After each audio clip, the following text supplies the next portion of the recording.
मित्रों, बाज की उड़ान हमें सिखाती हैं कि हम जिस फील्ड में काम करते उसमें आपसे ऊपर उड़ने के बारे में सोचकर लोगों के पसीने छूट जाए, तभी आप अपने फील्ड के बादशाह कहलाओगे। सुनिए पूरी बाज की जीवन शैली। पूरी दुनिया में पक्षियों की 10,000 से भी ज्यादा प्रजातियां पाई जाती हैं। सभी के वहीं 2 पंजे, 2 पंख और 1 गर्दन होती है। लेकिन इन्हीं में से एक ऐसा पक्षी है जिसकी एक अलग ही पहचान है, जो आसमान का सीना चीर के हजारों मीटर ऊपर 120 किलोमीटर घंटा की रफ्तार से उड़ता है, जो खुद के कई गुना अधिक वजन के शिकार को भी अपने पंजों पे दबोच कर उड़ जाता है। और इसीलिए उसे पक्षियों का राजा कहा जाता है, जिसे हम बाज के नाम से जानते हैं। और एक बाज इतना ऊंचा मुकाम हासिल करता है अपनी ट्रेनिंग और अपनी पुनर्जन्म की वजह से। अगर आप भी इस दुनिया में एक मुकाम हासिल करना चाहते हैं तो एक बाज को बाज बनने का पूरा सफर आपको जानना बहुत जरूरी है, क्योंकि 25 से 30 की उम्र तक आने के बाद भी लोगों को रिस्क लेने से डर लगता है। लेकिन एक बाज की जीवन की शुरुआत ही रिस्क से होती है। जिस उम्र में बाकी पक्षियों के बच्चे सिर्फ चींची करना सीखते हैं, उस उम्र में एक मादा बाज अपने बच्चों को पंजों में दबोचकर हजारों मीटर आसमान की ऊंचाइयों में उड़ जाती है, उसे ये बताने के लिए कि तेरा जन्म आसमान का सीना चीर के सबसे ऊपर उड़ने के लिए हुआ है।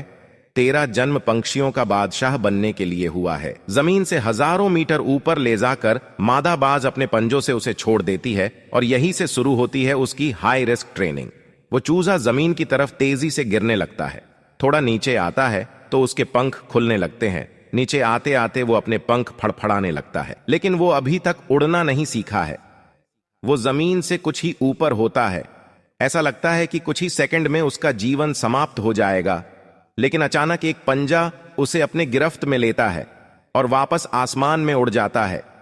वो पंजा होता है उसकी मां का, जो उसके पीछे उड़ रही थी। उसकी ये ट्रेनिंग तब तक चलती रहती है जब तक वो उड़ना नहीं सीख जाता है। इतनी हाई रिस्क ट्रेनिंग होने के बाद इस दुनिया को एक बाज मिलता है। बारिश के वक्त जब सारे पक्षी आश्रय की तलाश करते हैं, तब यही बाज उसी बारिश में आसमान को चीरते हुए ऊपर निकल जाता है और बादलों से कहता है, तू बरस ले, कितना बरसेगा, और फिर नीचे आकर चैलेंज करता है। एक बाज की उम्र लगभग 70 साल होती है। जब वह 40 साल का होता है, तब एक परेशानी उसकी जिंदगी में मौत बनकर आती है, जो आपकी परेशानियों की तुलना में बहुत बड़ी होती है।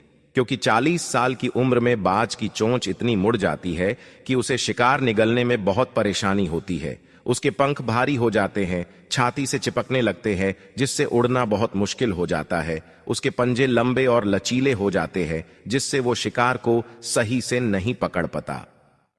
रास्ते को चुनते हैं और परेशानियों के तले दबकर सुसाइड कर लेते हैं। ज्यादातर लोग दूसरे रास्ते को चुनते हैं। वो परेशानियों का बोझ पड़ते ही अपने लक्ष्य को छोड़कर एक नॉर्मल लाइफ जीने लगते हैं। और कुछ वो लोग भी होते हैं जो इस परेशानियों को लात मारकर अपनी मेहनत के दम पर बाज की तरह आसमान की बुलंदियों को छूते हैं। दोस्तों, बाज की यह ट्रेनिंग हमें बहुत बड़ी सीख देती है कि अगर रिस्क लेना पड़े तो लो कि अपने फील्ड में अपने आप को इतना ट्रेंड कर लो कि उस फील्ड में आपसे ऊपर उड़ने के बारे में सोचकर लोगों के पसीने छूट जाए, तभी आप अपने फील्ड के बादशाह कहलाओगे।